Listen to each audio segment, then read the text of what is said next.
state of Georgia created regional commissions back in the 70s, and ARC has actually been in existence in some form or another since 1947.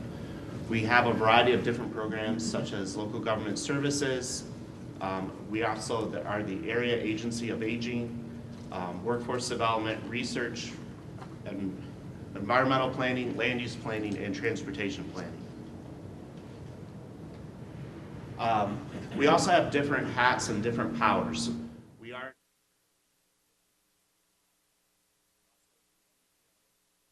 under federal law. We are the Metropolitan North Georgia Water Planning District. We are the 7-county work, and we're the Area Agency on Aging. And these are important because each one of these different roles had their own regional plan and regional vision of what they're trying to achieve.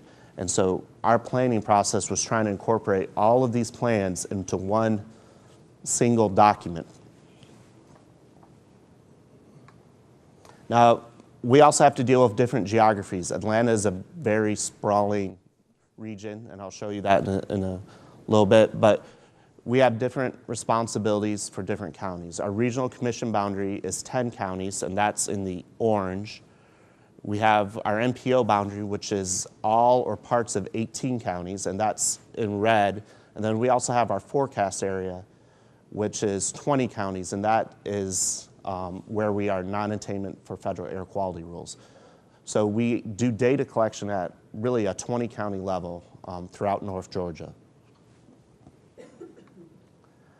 In the past, in the 1950s, the Atlanta region was really urbanized inside our region core. And throughout the past couple of years, we've actually spread quite a lot. Actually, that's not it.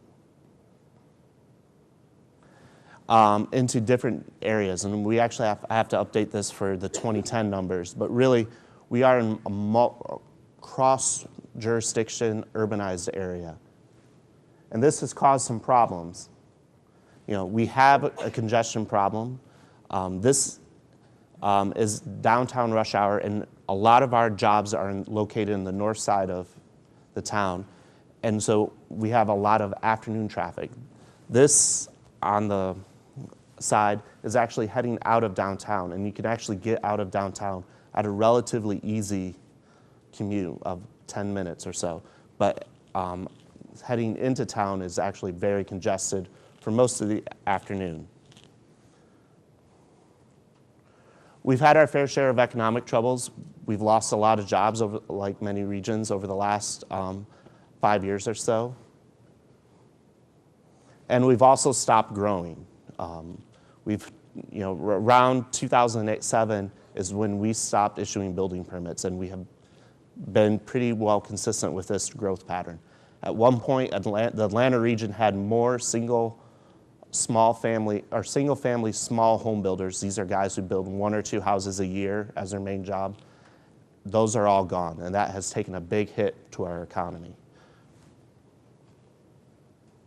But we're actually still projected to grow for about another 3 million people to 2040.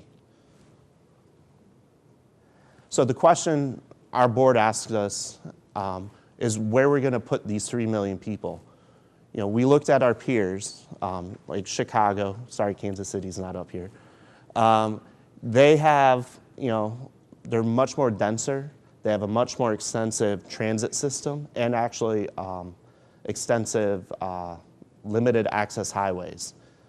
You can see Atlanta is around like 3.4 million people on 1,900 square miles, and Chicago is 8 million people on around 2.1 or 2,100 square miles. And they have a transit network that goes to the extent of their urbanized area. And ours is very concentrated in the core. So these are some of the policy questions that our regional plan was trying to discuss and try to solve. And that regional plan is called Plan 2040. Our horizon year is the year 2040. And it's really how we're going to accommodate our growth and employment for the next 30 years. It is our federally required transportation plan. It also meets our state required regional plan. The state of Georgia does require regional plans every 5 years. They also require local governments to have an updated comprehensive plan every 5 years as well. So every local government in the state of Georgia does have a comprehensive plan. So that makes it a little easier to do some regional planning. We started really in 2009. We did community conversations similar to this. We developed our main regional forecast. We also did a regional assessment, which looked at all of our issues and opportunities in the region. 2010 is actually when we did our scenario work. We also developed plan development goals, our regional land use map, which is called the Unified Growth Policy Map, which I'll talk about in a second, and our systems visions. And then 2011, that was more of the wrapping up, finalizing policies and getting it adopted. And we adopted it of July of last year. Now, back in 2005, 2006, ARC did scenario work. We did about 5 main scenarios using a program called Index. We looked at the existing land use, our local government comprehensive plans. We compiled it all together into one and looked at their future land use categories and assigned if they built this out to their plan, this would equal 20,000 people or 15,000 jobs. We held charrettes and compiled those into a plan. We used our draft forecast at the time, and then we also interviewed all our local county chairmen, our mayors, and asked them what is their vision of the region. And we try to compile that into what we call the local aspirations plan, and that's shown on the screen. So we really didn't want to go back and do scenario planning all over again. This took about 8 months to do these types of plans, but our board chairman and our director of planning really wanted us to have some sort of scenarios to show our local governments, again, about what are the policy choices and to educate the citizens and our elected officials about what are the policy implications of what some of the ideas that they were talking about. So we really had 6 weeks to come up with a good set of scenarios. Now, that previous local aspirations plan became what we call our Unified Growth Policy Map, or UGPM. And this is our regional vision for land use. It's kind of complicated. It goes into a lot of detail. But over the past 5 years, our local government's comprehensive plans have really come to meet this plan. There may be some boundary issues, but the general concepts are pretty well illustrated. We also have developed development guides and policy recommendations for all these different areas on the map. So we really didn't want to go back to do scenarios, but we developed 8 scenarios. The base case, this was our needs assessment forecast. Concentrated growth, we decided what would happen if all the growth, 3 million people, went inside our perimeter, which is our beltway. Urbanized area, all the growth maintained the urbanized area. We didn't expand that area. Sprawl, new growth was only in greenfield areas. Water constrained, we do have a water problem in Metro Atlanta.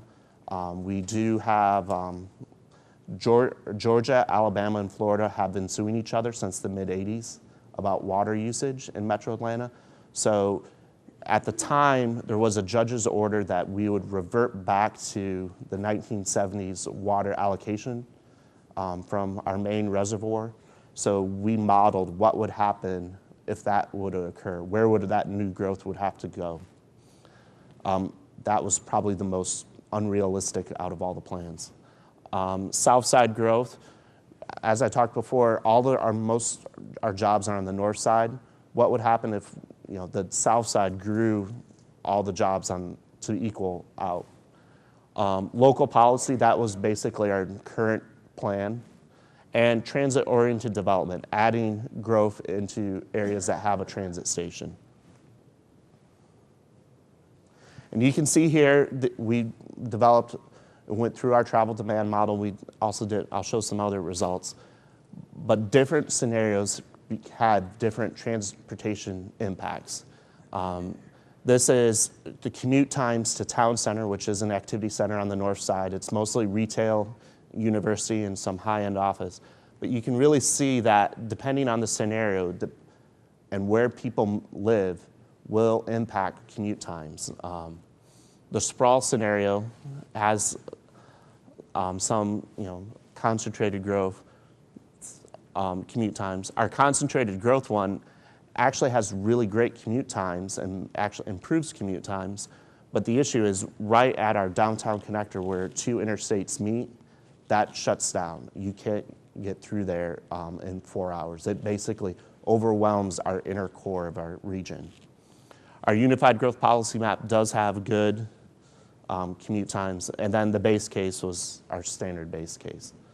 We illustrated these for many activity centers in the region, south side, north side, east, west, to show our board members these are some of the impacts of the decisions, and where people live really impacts how our region will move in the future. And then we also have some key facts. After doing the scenario testing, we really looked at 4 main scenarios. The base case, the concentrated growth, the local policy, and the sprawl. The base case, you can see vehicle miles traveled. Sprawl was the worst. This is where a big number is bad. Land conservation, obviously the concentrated growth maintains land conservation because we're not growing into the exterior of the region. Delay, this is how many minutes are you spending in congestion. And you can see we have a variety of different impacts. And total transit trips. We are trying to grow our transit system. So we also not only looked at different land use scenarios, we also looked at different transportation options. We have a transit vision, which is called Concept 3. So we also modeled not only one set of transportation projects, but a complete other set. So we actually were running our travel demand model nonstop for about 2 weeks, logging on at the middle of the night to load up a new file, to run it again. It was a really concentrated effort through about 3 divisions worth of staff at ARC. And then we're trying to figure out what's the best way to illustrate these impacts. And we came up with these diamonds. And the bigger the diamond, the higher the number. So concentrated growth had really good transportation accessibility. You can get around. Had really great mode share of both transit, walking, and roadway trips. But congestion was a little bad. And travel demand, that would be hours of delay, that was also bad as well. We also looked at how to look at land use indicators. So we looked at household density, land conservation. We are trying to preserve land in Metro Atlanta, employment density, and jobs housing balance to see which ones work the best. And this gave an easy way to look at a variety of different indicators all at once. And then here are more of those indicators. And so at the final end, we actually revised our overall forecast to make it meet what the preferred scenario, which was the local policy UGPM scenario. And these dots represent about 500 households. And you can see that we still concentrate our growth in our core area.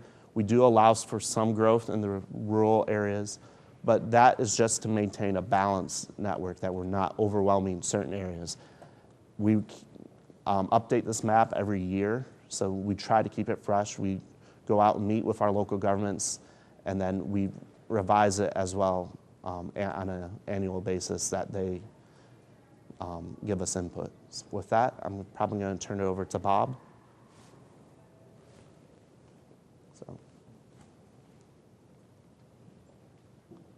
Good morning. I will try to put on this mic, I think, before I start talking. Can I get the one you've got on? Yeah. Sure. Sorry.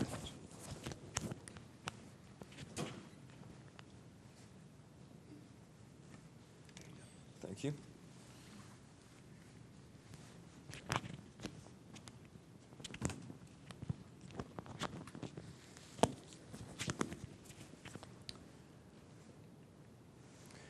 Good morning. Can everybody hear me okay? Is this picking up? Oh, great. Okay. We have a clicker, so I can stand wherever I want, so that's good. My name is Bob Dean, and I'm the Director of Local Planning for CMAP at the Regional Planning Agency in Chicago. I'm just going to stand here so I'm closer to the whole room. And I was the project manager for the Go to 2040 plan, which is our long-range plan we completed about a year and a half ago. So before I get into anything about our plan or scenario planning, a little bit of background about the Chicago region and our agency. We were formed in 2005. We're a pretty recent organization. We previously had two regional planning groups. One did transportation, one did land use. These were merged together to create a new organization, CMAP, about 5 years ago because of the recognition that land use and transportation planning really should happen together. We have a 15-member board. We cover 7 counties, as shown here, and the governance is pretty important, so I'm going to just spend a couple seconds on that. We have 5 appointments that come from the city of Chicago, 5 that come from suburban Cook, which is the county that surrounds Chicago, and then 5 from the other 6 counties in our region. So ultimately, 15 people. We need 12 votes to pass anything. We have a super majority, meaning that no part of the region can take advantage of the other parts. Basically, the collar counties, as we call them, the ones that surround Cook, have basically veto power over anything we do. The city of Chicago does as well. So very consensus-based. There has to be regional benefits to anything that we do. We also have a very complicated system of governance. We have 1,200 local governments that are in our region. It's the most of any place in the country.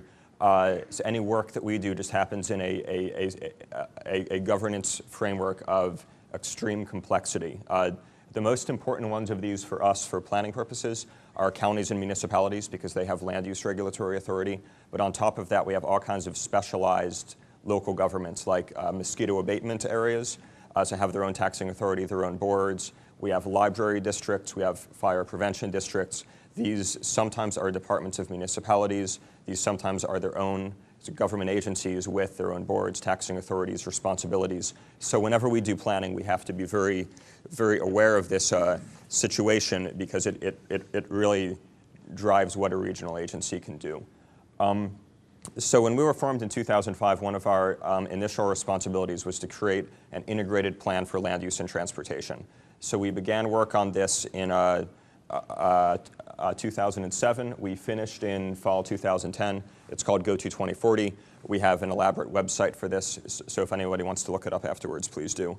But the main bulk of the plan is a series of specific recommendations with implementation actions. These are the 12 topics that we focused on in our plan. I'll talk a little bit about how scenario planning got us to this stage, but you'll see a lot of these are normal things for regional plans to talk about. Things like public transit, transportation investment in general, land use and housing.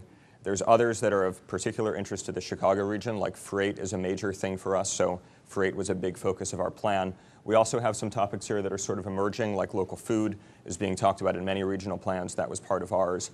And then some areas that we thought were particularly important in our case, workforce development and education, very critical to our region's future, not something regional plans usually talk about, but we felt it was too important to leave out. And then things like coordinated investment, tax policy, responds to the complicated governance structure and system that we work with. So we went through an overall planning process, started with goal setting, then got into research, and then one of the key pieces of it was a scenario planning process, which I know you're about to embark on. So the way that we really thought of scenarios are, these are a framework for talking about choices that our region faces. The point of them really is to show what the consequences of different development choices would be. So when we did scenario selection, the point wasn't really to pick one scenario which was the best. It was to use the different scenarios to illustrate pros and cons and then come up with a preferred scenario that combined the best pieces of each of them. The visuals here on the right are actually not from our plan. We use these throughout because it's a really good illustration of scenario planning, just how you can use it to illustrate various futures. This is from Envision Utah. So they did scenario planning, the first use that I'm aware of in the public sector for planning purposes more than 10 years ago. So I would say when you're beginning your process, that would be good to look at as well. We based our process on theirs. I think a lot of regional agencies that do this did the same thing, but they were the ones who pioneered this approach and I think are good to look at for reference. So we for our scenario process, we used it both for public engagement and also for technical analysis. I'll talk about the engagement piece a little bit first here. The main way that we got input was through a website, an online website that gave people a couple of different options for how they could engage in our scenarios. The first one, these really varied by how much time they took to do, and that was how we tried to frame this. If you had 5 minutes, wanted to give a little bit of input and find something out about scenario planning, we had an online option to let you do that. If you wanted to spend more like an hour, kind of go through some policy choices, see some more outcomes, you could do that as well. And then if you really wanted to dive into it and spend weeks looking at all of our scenario modeling, we also made that possible. Most people chose that middle option, that they wanted to spend maybe half an hour or an hour looking at choices that they would have and the policy outcomes of those. But the point of each of these, regardless of the amount of time they took, was to illustrate that the choices we're making today have outcomes for tomorrow. So in each of them, people were given, in an interactive way, a number of policy options that they could choose from, and then were shown what the consequences would be of those policy choices. So here's an example of what this kind of looked like. The version I'm showing here was from meetings. We had an online version of this and a meeting version of this. The meeting version, we did about 50 meetings over the summer of 2009, which is when we were doing this, and so really tried to blanket the region with this. But the way it worked is you had 6 choices as far as the density of development, the transportation investments, both in roads and transit, that you could choose from. And then the consequences of your choices were illustrated in graphics to the right here. So it's probably hard to see for people in the back here, but these are both the Chicago region. These illustrate land use patterns as given different types of policy choices that you'd make. So we did this. We had a map version, which was cool. We also had, kind of like the diamonds that ARC did, but a more expanded version. We had 10 goals that we identified. And then as each one of the scenarios, the orange here is the baseline, where if things continue, here's where we are. Being toward the outside of the graph here is good. And then as you change the policies over on the left there, the outline of the green, which is your preferred scenario, changes. So if you change, you say, I want to have more investment in transit, for example, you find that this changes. It goes up in some places, it goes down in some places. The point of this was give people an interactive way to look at the different goals that they might care about, and then ways to try to achieve those goals through land use, through transportation investment, through other things like that. So again, this was the meeting version. The online version looked a little kind of cleaner than this, but for a meeting we wanted graphics to be big for people to be able to see. But the online version looks even better than this did. So we did a lot of public engagement here. We had the benefit of we were doing our scenario process at the same time the 100-year anniversary of the Burnham Plan for Chicago was being celebrated. So that was one of the kind of seminal documents in planning history. And a lot of nonprofit organizations were getting involved in the summer of 2009 to talk about the Burnham Plan. We were able to integrate our process with that. So they would focus on education about the Burnham Plan and then say, if you're interested in contributing to the future 100 years of our region, you can work with CMAP, and CMAP has an ongoing public education process about this. So we actually modified our schedule to align with this. We initially weren't going to be at the same time, but once we saw this opportunity, we changed our schedule around, squeezed some activities to try to do our public engagement at the same time, because we thought it was just an opportunity we couldn't pass up. So we had a number of, in addition to the website and the meetings, we had a number of kiosks. This here is an interactive kiosk. We had a number of these around the region. As one of them in Millennium Park in downtown Chicago, they built some pavilions to celebrate the Burnham Plan. We had this right next to it. Something like 20,000 people used this and gave us input during the summer, which was great. We had other smaller kiosks that moved around the region to community colleges, to village halls, to libraries, to try to get other people to give input to. So that would give you the kind of 2-minute quick version of what the future would be, and then try to encourage people to go online to do it the half-hour to hour version. We also worked with a number of architects to illustrate what would some alternatives be for how scenarios would affect specific parts of the region. So they worked very cheap for us, because basically this was good publicity for them to work in a couple communities across the region. The one here is from downtown Chicago over there. The ones here are from some suburban communities to illustrate how would these specific places look in the future under various growth scenarios. And then we had good media coverage as well, so that really helped. So the public engagement ultimately was really good. That happened during summer 2009. We had a total of about 35,000 people participated in the public engagement, which was many more than we'd ever had before. So we thought that our methods were pretty successful there. We also did technical analysis of our scenario as well. The way that we generally did this, we had a number of alternative scenarios. We didn't generally compare those to each other in very quantitative ways. We waited till we developed a preferred scenario, compared that to the reference instead, to try to give people a real clear understanding of our current baseline is here. If we continue current trends, we will be at this point. And then when we put all of these good ideas together and create our preferred scenario, we end up at this other point.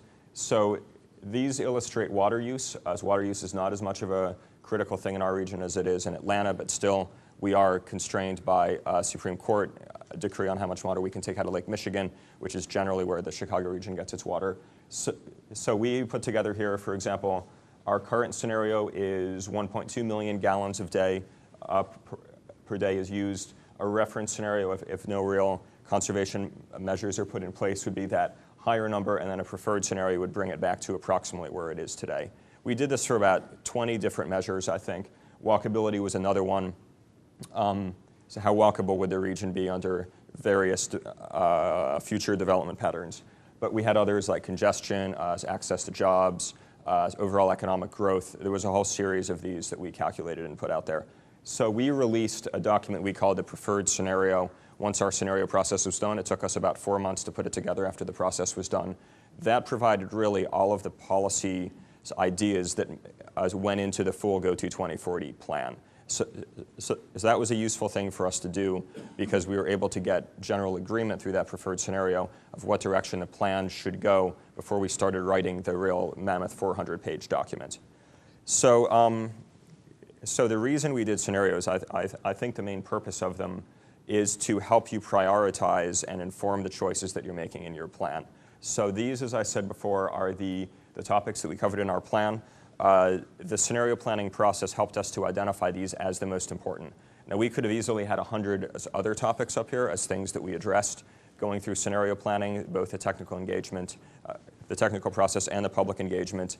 It helped us to prioritize. These are the ones where we felt we actually could have the most impact and where there was a lot of interest in having us take action. So, but the point of planning, I think, in general, in the Go to 2040 plan is not just to create the plan, but to implement it. So from the very start of our process, we thought a lot about implementation and just how do these recommendations become real once the plan is done. The creation of a nice planning document is obviously a step along that road, but we really, throughout this, try to figure out what kind of role will CMAP have once the plan is done, how will we actually make these things happen. So I'm just going to highlight a couple things that we're doing post-plan to try to make the plan come true. And one thing I just want to emphasize is we had these kind of things in mind from the start. We went into the plan and designed the whole plan with the idea of once this is done, we need to implement its recommendations. So we should be thinking about this from the very earliest stages. So one of these, I'm just going to go through these. One of these involves major transportation investments. So our plan is our fiscally constrained long-range plan. So we have to have a fiscally constrained list of major capital projects. Now, in past plans, the list of constrained projects was kind of ridiculously long. We had a lot of things that we said we were going to build in the next 30 years. Historically, we never had actually done anything like what we were projecting we would do in the future. So for this plan, we wanted to be a lot more reasonable. We're not going to build 25 or 30 major capital projects in the future. We probably have 4 or 5. And so the really important thing for us was to prioritize this, to get consensus on what are the most important projects to move forward. So this was a different approach, and it was challenging to do, but ultimately it was important because it helped us to get consensus on just a few projects. So I'm just going to highlight a couple of those. One of those is this is the CTA red line. It carries about 200,000 people a day. It's the north-south train line of the CTA. It currently stops about 5 miles short of Chicago's southern border, so this extends this 5 miles south. Small extension, but benefits hundreds of thousands of people, costs in the billions of dollars, but one of the projects we thought was most important. The other thing that really was important here is that the CTA, the Chicago Transit Authority, at the time we were doing our plan, had a number of different projects that they were considering making their top priority. As part of our planning process, they decided the Red Line was their top priority, and they stopped doing as much work on the other ones. We had the same exact conclusions, so for us that was a major victory to actually be focusing resources on accomplishing one project instead of spending time studying a lot of projects, pick the one that's best and do that one. We had a similar experience with the Illinois Tollway. So here's a map of some improvements the Tollway is making in the near future. This was particularly significant because the last time before GO to 2040 we did a regional plan, we created our list of constrained highway projects we thought were good ideas. Soon afterwards, the Tollway came out with a list of the projects they wanted to do, which were completely different. There wasn't any overlap, and it might seem just very basic that all of the transportation agencies should jointly decide priorities and do them. That's not actually what had been happening in our region. The Tollway in particular does not get federal money, so they're not subject to our process. But with GO to 2040, because they participated in it, they thought the process was good and our recommendations were solid, they ended up coming up with a capital plan which was identical to what we proposed in GO to 2040. So that was really a victory for us as well, because they're putting billions of dollars of investment into projects that we think are very high priorities. So moving off of capital projects, another one of our major recommendations in the plan was about access to information and sharing of data. We created a website here, an indicators website called Metro Pulse Chicago. This tracks about 200 indicators that were identified as important in the plan. It lets you sort them by different geographies, create charts and maps and all kinds of stuff online. So we put this out there for use by local governments and also nonprofit organizations. So one of the really cool things it has is a mapping feature that lets you map this data without having to have GIS on your computer or any GIS experience. It's a really a pretty intuitive way to do it. So we launched this shortly after the plan was done and have been making upgrades since. But if you're interested, the address is metropulsechicago.org. And then we also started an aggressive program of working with local governments on plan implementation. So one of the most important implementers of our plan are the 284 municipalities in 7 counties because they control land use. So the decisions that they make about local land use really impact the way that our region looks in the future. So we received a grant like you guys did from HUD through the Sustainable Communities Initiative. We were one of that initial round of grantees as well. We're using ours to do a series of local projects. It really is so no more complicated than that. We're doing about 60 projects in local governments, comp plan updates, zoning updates, corridor studies, transit area and development plans. So, all those kinds of local plans to try to bring their planning documents into consistency with GO to 2040. So we're doing this partly with grants, partly with staff, but so far the whole process has been really viewed positively by local governments. We're providing them basically with free consulting assistance that they can use to update their plans. So our schedule is, like you, we probably began actual work in January of 2011 after all the HUD paperwork was done. We're about a year into this process now. As we finally got staffed up in about April, it took a little while to get there. We have about 30 active projects in local governments right now. About 30 more are going to be starting this year. So this has been so one of our more successful plan implementation programs, and I think hopefully a future direction for HUD when they do hopefully future rounds of this grant as well. So just overall, a couple things I'd say about scenarios. One, we thought they were very useful for public engagement. It was a great people to get engaged in planning because you got to give them some choices of here's how the region could look and then get feedback from them. It wasn't presenting a recommendation that was already done. It was presenting ideas for feedback. So that was very positive. The other just kind of advice I'd give is it really was helpful for us to think about the end game while you were doing this scenario planning. When you are thinking of these different things to put into your scenarios and the questions your scenarios are asking, so how are these going to be ultimately reflected as part of your plan at the end of the day? And then how are you going to move from that plan into implementation? We had this in mind the whole time, and that really helped us, and I think that would help you as well as you try to make your plan. as a reality after it's done. So that's all I've got. Let me take off my mic here.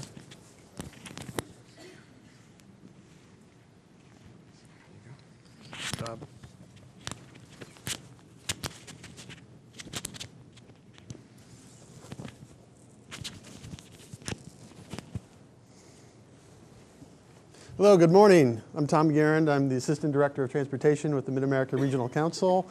And I'm going to talk a little bit about the planning process that we went through that we referred to as Transportation Outlook 2040 that, like Bob, related directly to the development of our region's long-range transportation plan. My presentation outline, I'll talk a little bit about our context for the discussion in Kansas City, kind of where we were at the time of the discussion, how that influenced the outcomes. Some of the choices that we presented our community through the process, primarily utilizing scenario planning as a tool, some of our outcomes, and then lastly, some of our lessons learned. With regards to our context, I mentioned we position this as a core element of Transportation Outlook 2040, the development of the region's long-range transportation plan, which is a federally required process, and so we had a rationale and a basis to be having this discussion with the public. We developed our plan over about a 2-year period from mid-2008 to mid-2010. We're now in the implementation phase, and I'll speak specifically about what we're doing there. And this was really our first attempt at regional scenario planning. We knew when we started this process, historically our long-range transportation plans have been, as the name implied, transportation-focused. We hadn't looked at this issue of land use integration and economic development. At the time, gas was $4 a gallon. And the public was, kind of indicating that we had to have a broader perspective about where we ultimately wanted to be as a region. And so we positioned our scenario planning as an element of the discussion, but we kind of phased it in. We started with a broad public discussion about what we wanted to be, what we wanted to look like in 2040, and we used that input to learn about the expectations of our stakeholders, our public, and our local governments. And that was ultimately funneled into our scenario planning exercise, and I'll talk about that specifically. What we learned on the front end of our process, and again, this was input into the development of our scenarios, was that our local governments were challenged, and it was around maintenance and obviously improving services, financial capacity. Nobody's got enough money to do everything, and it was in the context, obviously, of a broader economic downturn that we're hopefully now starting to emerge from, but was, again, inclusive of thinking about aging populations and demographic shifts, housing shifts, that fundamentally may shift how we grow and develop in the future. But all that pointed to the fact that our local governments were telling us we're overstretched. And one of the things we did to illustrate this was we looked at our current land use. We had actually gone through an extensive process to collect parcels from our local assessment offices, and this is the metropolitan Kansas City area. I would mention we don't have as many cities as Chicago. We've only got about 124 cities. We've got 7 counties in the MPO, but we've got 2 states, so we've got that on Chicago. But anyways, there's complexity in that, and part of our process, just on the data collection side, was how do we get our arms around providing the data and information that we'll need to feed the scenario planning and the planning process in general, because we've got 116 cities with local plans. We've got a number of counties who are tracking land use categories using different schematics for how they're classify land use densities. And so we had to go through a process to aggregate and collect that data and put it into a common format so we could actually understand where we are today. We also did that with our future land use, and I'll just toggle back and forth. So we said, here's where we are today collectively, and here's where our local jurisdictions are planning to grow and develop. And what you see is across the board, almost all of our counties and communities are planning to develop the entirety of the 7-county region. And when we looked at that in the context of building capacity, population, household, and employment capacity, what it says was we're collectively planning for a region of 5.5 million people in terms of the capacity of these land uses to support growth and development. And so we that was kind of an eye-opening piece of information and data, because it was in the context of, again, our forecast development process, where we said we're only a region of 2 million. We may add 1 million people to our region, more likely 750,000 over a 30-year period. And so we might be a region of 2.75 million, maybe 3 million people, depending on how aggressive our growth trends are. But we're not going to be 5.5 million people. So this question of how do we grow, we've got lots of communities planning for lots of things that aren't likely to materialize. And so are we planning investments around things like transportation, land use, economic development that are actually, strategically prioritized? Because, again, our plans collectively are more diffuse. And we looked at this is just a representation of a forecast output. It's not a pretty map, but basically it shows growth and decline in the Kansas City metropolitan area. And this is a representation of our baseline trends, which indicate we're going to continue to lose population in the urban core, which we've had happen for the last 3 decades. And we're going to grow in a very low density way across our 7-county metropolitan area. And this is fundamentally how we've planned in the past. We've said we're going to extrapolate past trends into the future, and we're going to make assumptions about population, growth, demand on the transportation networks on this scenario. And what our public said was, and our local government said, is that's not realistic. Not only is it not realistic, it's not what we want fundamentally, but we can't afford it.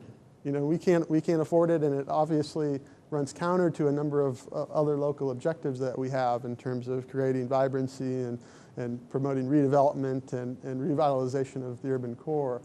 And it didn't pop up, but this is a reflection of what has been, not necessarily what will be. And so the question that we provided to our community was, we've got a choice about how we're going to grow and develop. And it doesn't have to be an extrapolation of how we've grown and developed in the past, that we've got some ability to actually influence this picture based on what we're willing to do. And transportation is one element, but there are a number of others, clearly, that influence this question. And so we didn't shy away from those either in our discussion. This is simply another representation of historic baseline trends using a little bit different schematic. And again, this is a representation of what has been, not necessarily what will be. And so the discussion we had with our community is, what do we want? What are we willing to do to get there? And that was the fundamental structure of the discussion of our scenario planning. So we started with this baseline forecast, and the public discussion was really what ultimately demanded we needed to move into scenarios, because they said that's not the future we want to utilize to prioritize strategic investments. And so let's think about this in a more comprehensive way. And so this was the question that we posed. How can we better adapt to better position ourselves to respond to our financial constraints that we have and be more strategic? And what we found was one of the things that we did was we queried not just local land use plans, but the objectives and the policies that our local governments were adopting. And what we found was there was an incredible similarities and commonalities across local plans. And I will say we had there's a lot of local sensitivity in this question, because we're a regional agency.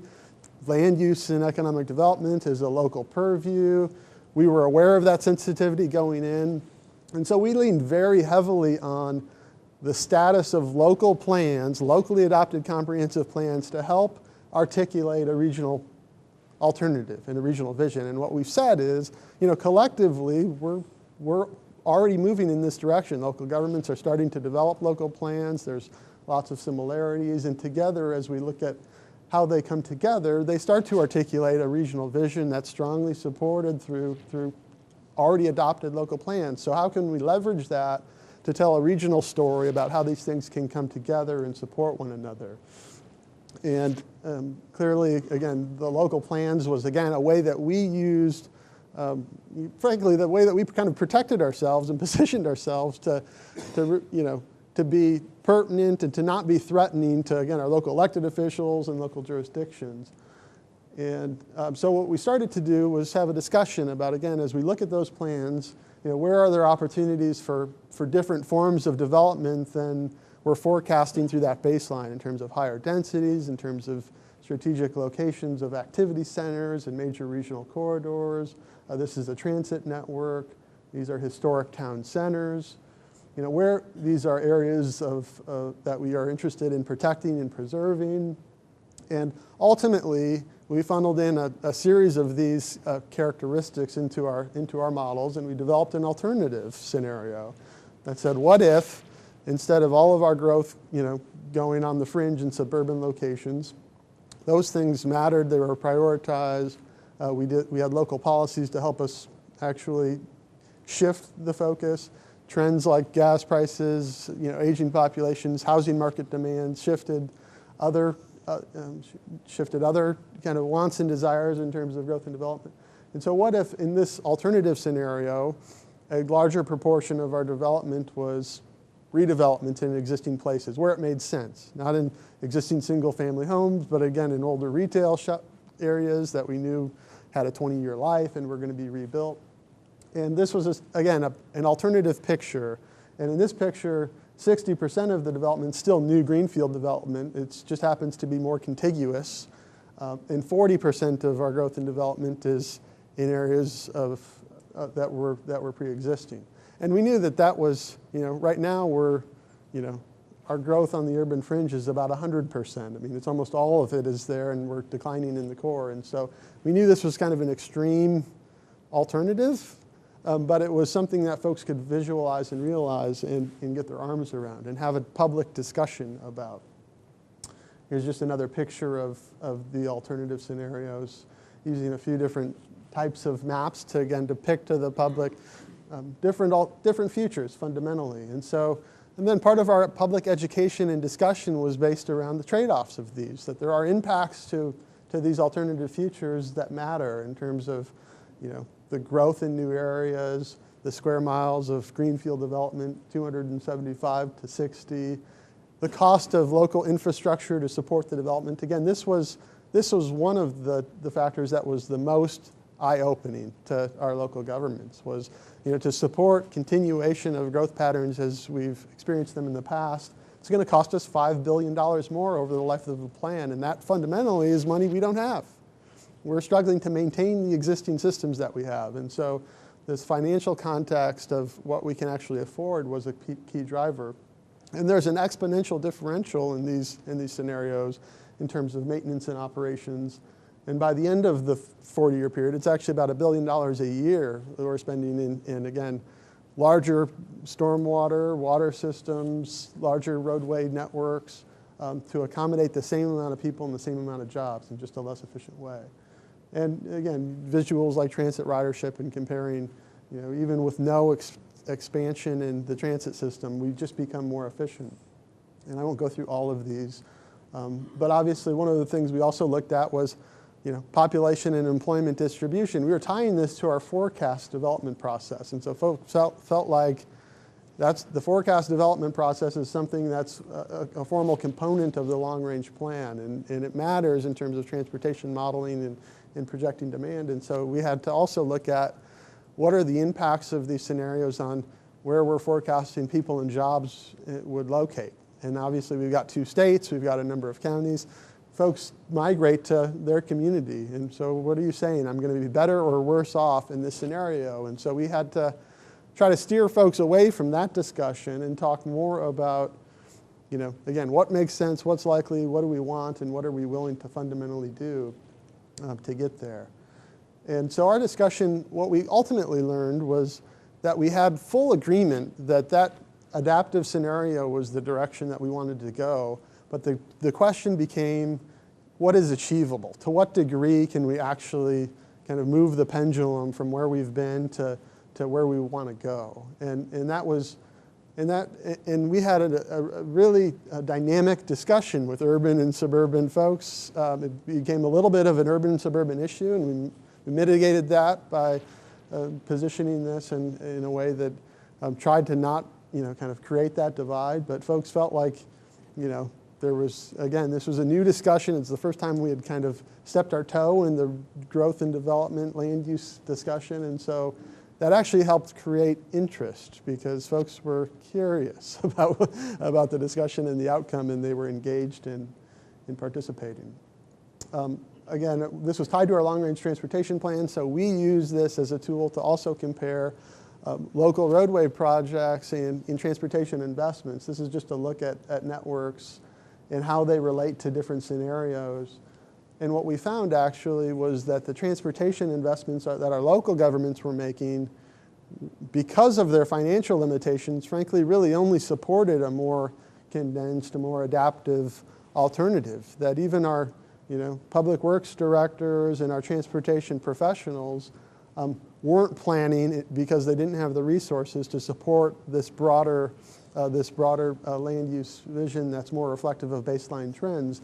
And so it was interesting because what it really highlighted was the fact that many local land use plans and transportation strategies actually weren't aligned very well. That we had local governments with land use aspirations that we're going to develop a whole county or we're going to expand exponentially, but those didn't mesh very well, in fact, with their own kind of public works, capital improvement initiatives. They're more technical, more detailed plans for infrastructure expansion because of, again, financial capacity limitations. And again, just another representation of congestion and the overall point here is that the discussion was really centered around the fact that we've got choices and what are the choices that we want to make and what are we willing to do to get there. And so again, these are characteristics that everybody agreed are things that we want to pursue in a scenario, and we've all seen these visualizations.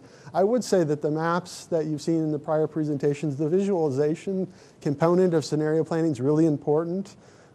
Bob talked about some of their local work where they were visualizing what these regional scenarios would look like on a place-specific basis. That sort of work is really, really critical to help communicate what it means. What do these regional scenarios mean? How would they relate to local places, to neighborhoods? Because as planners, we can easily get lost in data and regional maps and visualizations that fundamentally just don't mean that much to the general public. And so thinking about how you translate and communicate the information is important. And these are illustrations that help us do that. And this is just a representation. I mentioned the financial capacity. We've kind of indicated that as a driving force of our long-range plan was developing a financially constrained list of projects and investments and making some assumptions about what it's going to cost to just maintain what we have. And everybody agreed that we've got to maintain what we have first and foremost before we start investing in new things. And so, again, the financial context for our discussion helped us kind of, again, set the stage and talk about, so what are we going to do? What are we going to do to get there? And that ultimately led to, again, a discussion of policies in terms of things like growth and development policies, land use policies, transportation investment priorities. These are things that have really never been factored into our planning process in the past, but were pretty eye-opening. And what we found, at least in our community, was that our local governments are very willing to incentivize development. But when we talked about growth and demand and historic trends, folks were not at all willing to restrict it in places where part of what we said is that obviously it's driven by market demand and path of least resistance, and we've made it very easy to accommodate development because of, again, our roadway investments and land use prices and subsidies on water and sewer and street infrastructure for folks to make particular choices. And so we dove more specifically into this question with local governments about what are we willing to do to set the stage for the future that we want. And our outcomes, we adopted our plan in 2010. We developed a supporting policy framework. I would say this is the other thing that we did that helped us a great deal, and I'll talk briefly about it as under lessons learned more specifically. We developed a regional policy statement regarding growth and development. Again, that was kind of unheard of in our region, pretty conservative Midwestern region, historically focused just on the transportation component. This was, again, reflecting what our local governments agree to do and are willing to do to advance the vision. And then the other thing Bob said is keeping an eye on implementation. What are the impacts? How is the planning process going to be positioned to influence outcomes? What we had actually seen, we went back and looked at our historic investment kind of process, our allocations that we've made to projects. We've had a similar set of goals for a long time, and we hadn't been aligning our decisions around funding investments and priorities to actually directly support those. We've been contradicting our own policy goals for a long period of time, and they hadn't been tightly integrated. And so we set forth an expectation at the beginning of our process that these are the agreed upon 9 policy goals that we have, and we're going to use those goals as a framework for the development of our plan, for the evaluation and prioritization of projects, and then after the plan's done to guide implementation in a more focused way. I mentioned the policy framework. These were the 9 policy goals that we had. I would say the policy goals on the left were the traditional goals that we had in prior long-range transportation plans. And through our public discussion, we had added policy goals that related to placemaking and land use integration, public health, climate change and energy use, and environmental protection and preservation. And as staff, we couldn't have predicted what would have actually come out of the mix here. We knew climate change and energy use was a concern, but it was also an issue where we've got folks on both sides of the fence. And so it was fascinating to kind of walk through the process and see the policy goals that emerged to the top, or rose to the top. And again, we used this, we actually had our board adopt this about 1/3 of the way through the process. And there's broader policy statements under each one of these, but with the expectation that we're going to use this policy framework is what we referred to it as really a guiding structure for the development of the plan and the prioritization of our project. So our lessons learned, solidify your foundation. Again, part of this was us as staff being selfish, that we knew there aren't enough resources to do everything that we want. We need an agreed upon process and structure for decision making, and we want our board to be bought into that structure and to support it early on so we could make decisions, we could structure the process, and the prioritization efforts that were to follow in a way that's really directly tied back to those policy goals. So that was helpful for us.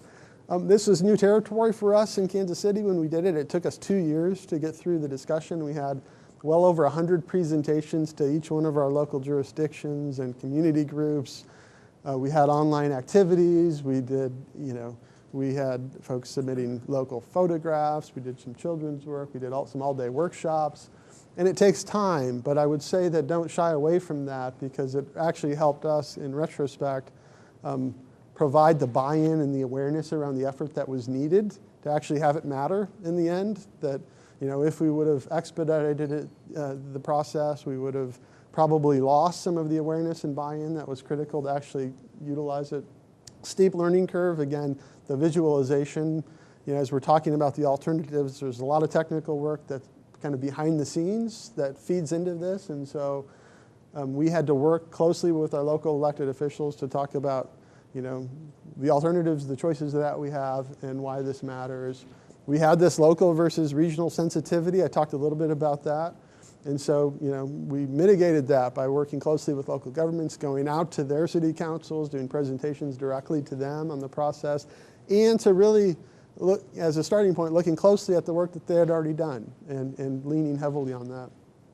And many folks, where we ultimately ended up with our forecast and our scenario, I didn't even present the outcome, was a hybrid version of, we're going to still have some traditional growth, but we're going to have higher levels of redevelopment, and it's going to be incrementally increased over time.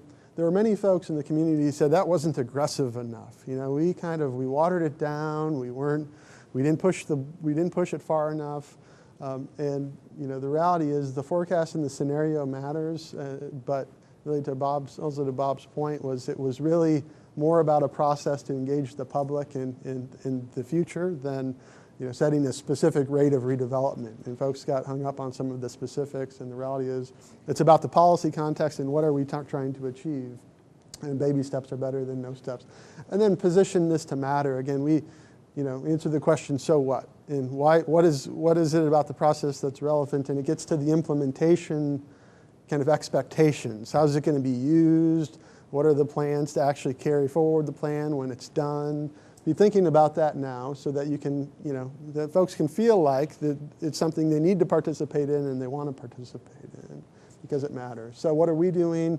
Again, we're working with new partnerships that we developed through this process.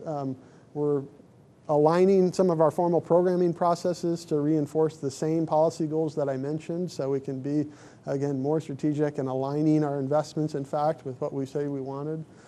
And we're working on some particular initiatives through the HUD Sustainable Communities Initiative and some other regional grants that we've received and local partnerships to advance local programs that are supporting local action and implementation, just like what CMAP's doing and actually following in the footsteps of Atlanta, who Livable Centers Initiatives is a great model of local engagement through a regional lens. So that is all I have today. I think we're hopefully maybe just a little over time, but I think we're ready for questions and answers if there are any.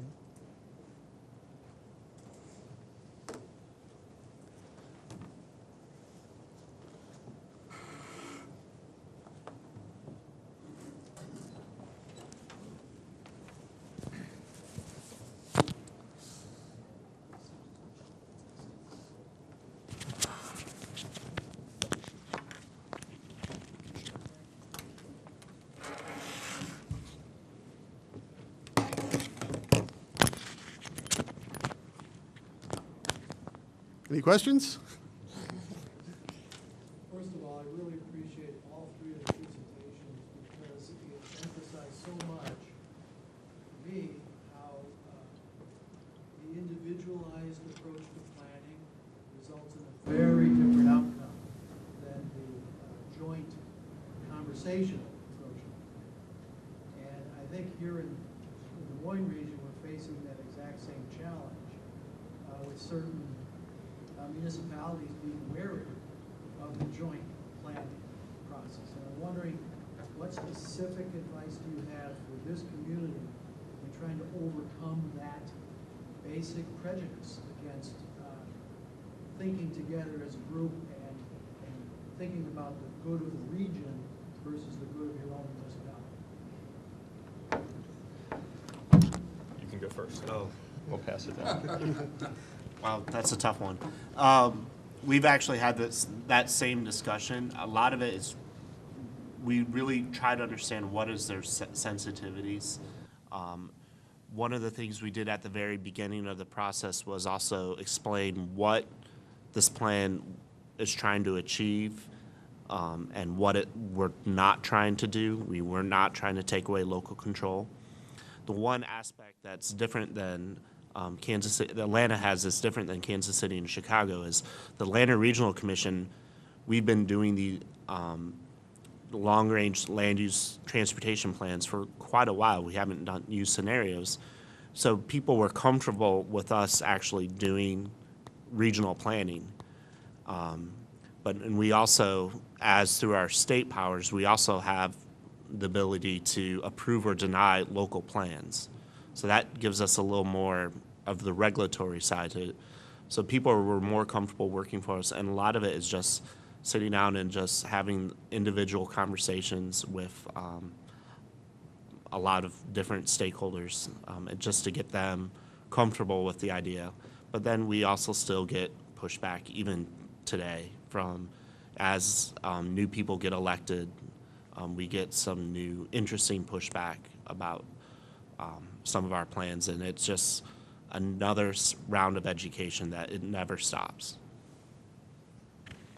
The two things that I'll mention are things you actually don't have any control over that made it work kind of well for us. One is so our board is made up primarily of local elected officials. When I mentioned the 15 people, those are appointed jointly by the county board chairs and the council of governments, which is all the mayors in a particular county. So that gives a just high level of trust because we are governed by local governments. We're not going to do anything that is negative for local governments is the philosophy, which is true. We also have the benefit of a nonprofit organization was created in our region about 10 years ago called the Metropolitan Mayors Caucus, which was made up of mayors from the city of Chicago and also surrounding communities to try to just provide a forum to talk about shared concerns. So that predated our organization, and the fact that that was there, and there was already some history of mayors working in a regional way, talking to mayors from other counties, from the city of Chicago, which, you know, there can be the city versus suburban thing like any place, but because that nonprofit existed to start with, that really helped us out.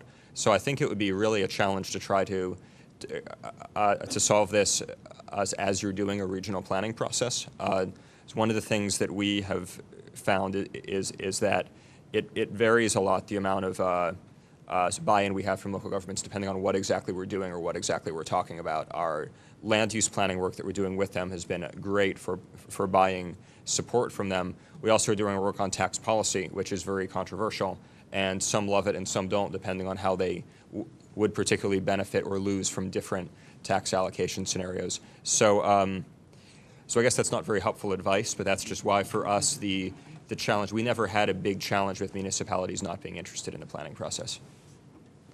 Yeah, I talked about this in my presentation. I think the two things that we did that were helpful is one, I would suggest you become familiar with the details of the local plans because we've got, we use those as leverage with our local governments to say, you know, part of this process is to help you do what you said you wanted to do in your own local plans.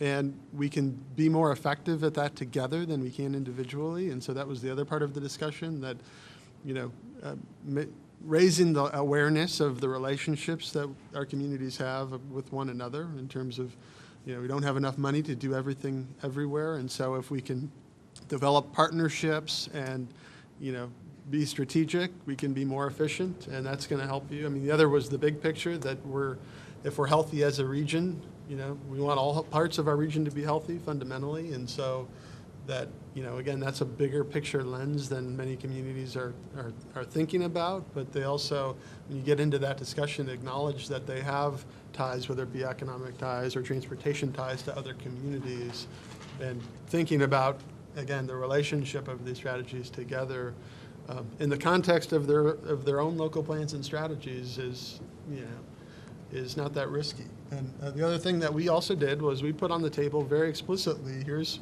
what we're trying to do, and here's what we're not going to do. You know, so we've heard there are misperceptions, there are fears, and we just address those very directly. That you know, here's where our process is pointed, and here are the concerns that we know are there, and you know, here's our response to those. That, you know, we're not, you know, land use controls, the economic development controls are the purviews of the local governments. We know that, and we're working in the context of your plans, and ultimately, we want to develop a product that's mutually supported. I mean, at the end of the day, if the communities aren't bought into the process, then the plans are never going to happen, because they're the fundamental implementers of a great deal of, you know, policy development activities, transportation investments, infrastructure expansions, and so it's acknowledging the role that they play in the process, and that they've got to be, you know, key partners from the beginning, you know, from the very beginning. Any of you can answer this. Has your observation been, I don't know if you're really monitoring this, but since your plan's been in place, if local governments adjusted to sort of fall in line with the regional plan, or do you see them going back and just pursuing their own? Yeah, it's a combination of both. You know, again, our plan was intentionally built upon regional plans, so we had a pretty strong level of consistency, but we've also been now actively working with local governments on, again, policy modifications and you know, plan amendments to help reinforce and advance some of the specific strategies that have come out. So it's a kind of a two-way street. We've learned from local plans, and now we're trying to work with local plans to further evolve them and reflect the regional context of the broader community. I think our mics work too. We'll try this. So we've had a pretty good success rate, and I think that's because we have a program to help local governments with planning. So I think it also is because development is not happening very quickly. So there's not really a way to tell what local governments would be doing if there was a lot of pressure for growth, because there's not much, I mean, there's just not much development happening, period. So I think the real challenge will be once development comes back, so how successful are we at working with those high growth communities to try to make sure their plans are consistent with what we were saying. But right now, many of our projects are in the sort of inner ring suburban areas that have been stagnant for several years, where we're actually trying to attract more growth to those locations. So it's been so far it's been good, but again, it's going to be hard to tell for another couple of years, I would say. And for us, one of our key things I didn't talk about, we had in the state planning rules that were adopted for regional plans about 5 years ago, the state of Georgia said that regional plans have to have a performance standards for local governments, which we thought was pretty crazy at the time and still do, that each local government has to have demonstrate actions and show compliance with the regional plan within 3 years. If they don't, they're not eligible for certain state grants and aid. So that was our big stick. But at the same time, we looked at that's a really good way to engage local governments, kind of similar to what Chicago is doing, to help implement the plan. So we're doing more on the implementation side. And we had a variety of different performance standards, and we made it more of a menu, so it's not a one-size-fits-all. But that was one of our most interesting aspects of developing the plan, and that took probably a good 6 months of getting everyone comfortable with these are the types of things that implement the plan. The other aspect is we also give a lot of grants out and pass-through money, and we condition that to that we'd have what we call our comprehensive transportation plans. So this goes to counties or groups of cities to do a joint transportation plan that builds up to our regional plan. But in that, they have to use our own data, our forecast, our regional land use plan. So that kind of ties the implementation closer together for regional plans. Just one in the back, I think. How do you encourage core growth and development, which I think you pointed out all major communities are losing, and still allow the outer ring to grow? That's the difficulty, I think, and the challenge that we're going to face. Well, I'll be honest, I mean, we addressed that pretty head on, and we, talked a lot about policies. I mean, our challenge has not been outer growth development. I mean, there's a market for that. We know it's easy to do currently. It's going to continue to happen. The question for us was, how do we at least just capture a share of that outer growth and focus it on markets that aren't currently being served and in locations that can be more strategically identified. And so what are the policies that we can put in place to incentivize development where we want it, not necessarily restrict it? And so all of our forecasts still say, conditions being the same, pressure is still going to be placed on outer ring suburbs in greenfield growth and development. And so, really our communities, it was really just more about talking about how can we actually accommodate and incentivize and promote an alternative to that. And so, we've not had an issue or concern about, continuing to allow the local, our suburban communities are still very well positioned in terms of infrastructure, investments, sewer, water, available space, cost of real estate to grow and develop. And so I think the fear was more about, in our process, where we can actually place restrictions on those communities that would impede their growth. And that was kind of taken off the table early, that we're not going to impede the growth of suburban communities. We think there needs to be a conversation about how do we do that in a more contiguous, more efficient way so it can be afforded over time. But it was really, again, more about incentivizing what we want and not restricting what we don't. It's, again, more the carrot approach than the stick approach in the Kansas City region. Yeah, we had a similar kind of approach. We calculated that if you redeveloped all of the vacant land within existing municipalities or the land that was occupied by vacant structures, we could accommodate about half of the region's projected population growth. So you can get a lot of growth in infill areas, but there still is going to be a need for suburban growth in greenfield areas as well. You can't fit everything into the built footprint. I don't think it's completely desirable. Can you name specific policies, though, that you enacted to encourage that core growth?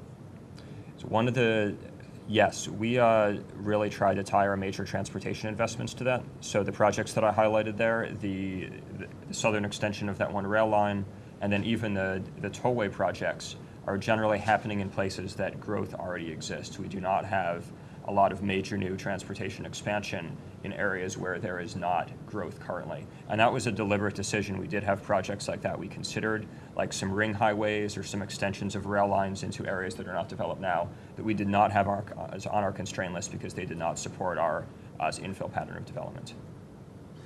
And similar to us, at the onset, we came up with some system goals and policies about infrastructure investments, and one of them was that we were not going to do any capacity adding projects in a rural area as identified on our regional map. And then we also do more of the grants and assistance programs for local governments. We've been doing this for about 12 to 13 years now of doing core in-town area investments. But that's somewhat in conflict with what you talked about as far as not impeding growth to the suburbs. Growth and transportation are linked. Mm-hmm. Okay? So if you limit transportation, you limit growth. So that goes against what you Well, we're two different regions. Yeah. And again, Atlanta, can you speak about the air quality context of your discussions and how that, we're. Obviously, I like your model. Well, but I would say to that, the discussion still was, we don't have enough money to do everything, and so what are we going to do, and what strategies, what investment strategies can get at the majority of the policy goals that we've identified collectively as a region. And so that being a more comprehensive filter for, how do we make decisions that are getting at multiple outcomes aside from just congestion relief? And so. And one of our aspects is still 50% of our region is still considered undeveloped as forest. And then we're having issues now that we don't have groundwater supply, so most of our water comes from rivers and streams, and we're getting to the issue where we can't afford to run pipes and still maintain our current system. So actually water is becoming our more constraining factor than land availability. That being said, we identified areas that are currently undeveloped that said these are areas that we predict in the next 30 years that would become developed. But then there's even more areas beyond that that are still undeveloped, that really what we consider like a C type of land use, where they're far away from employment, they're far away from any services, and no local government is planning to expand services in those areas. Yeah. We really looked at the efficiency of investments too. I mean, we have a limited amount of money. The majority of the transportation money we have just has to be spent to maintain the system. So we were really concerned about how efficient are the investments that we're making. So I think what our plan reflected was a lot of that happening in already developed areas, because you have a market already for the use of those transportation facilities. And that was backed up by the fact that the tollway, which I mentioned, had their investments in the exact same places that we did. They're not as government funded, they're paid for entirely by tolls. So they need to be able to make money, or at least break even on any investments that they made. What they found is that making these investments in infill areas actually pay for themselves. Doing the ones that are expansions in suburban areas, or in general rural areas, don't pay for themselves. They would need the state to put in money for that. So it's a better use of funding in a lot of cases to make these investments in places that already have people around them, because you have a built-in market for people to use either the transit system or the highway system. There's a question in the back. I guess the last thing about the health of the city, your cities in particular, you spoke about water usage, you spoke about housing, but nobody really spoke about food. It's not listed in one bullet point of local foods. I think it kind of ties to transportation, but you guys consider food systems, or haven't quite gotten there yet? What are you looking at long term? Okay. The question was about the incorporation of local food into our plans. So I'll respond first, because we did have that as one of the key chapters of our plan. I really didn't go into detail on it, but it is both food production and food access we think are important. Food production includes both preservation of agriculture, but also urban agriculture, and trying to bring it back into cities. And it's actually a really good potential use of land in places that have had declines, that have a lot of vacant land available. So food production is a good way to provide local employment. It's an environmentally sound thing to do, and it also provides a productive use for land, so it's not just sitting vacant. So we do think that's important. We have some other materials we've done on food, like providing guidance to local governments for how they could incorporate food into their comprehensive plans. It's all available on our website if you'd be interested to look. We briefly talked about access to food, but we really didn't get into a lot of detail about that, just because our plan was growing daily about different issues, and that one really didn't rise to the top except in some key areas where we do have some key policies. Yeah, and it really wasn't a fundamental element of our transportation outlook plan. I would say, though, that our Sustainable Communities Grant Award that was given and that we're now advancing, which is really implementing the vision that we've talked about here, has broadened the spectrum, is addressing that issue pretty directly. In fact, we did a program with our public television station. I didn't mention this in our overview of our public engagement work, but we had a pretty unique relationship with our public television station and ran a series of 30-minute episodes on different elements of the plan that we've talked about, as well as issues like local food, and 30 minutes apiece as a way to pose questions to the public about what our choices are and impacts, and bring in different perspectives on issues. We did one on growth and development and suburban and urban considerations, and it made for a great conduit for educating the public and for then funneling them to our website where they could participate in more formal surveys and feedback. And so that partnership for us has been really tremendous in raising the visibility of our effort. I'd like to thank our panel, Derek, Bob, and Tom, for their comments and sharing their processes with us today. We'll be around for a few more minutes. Just like to give them a round of hands.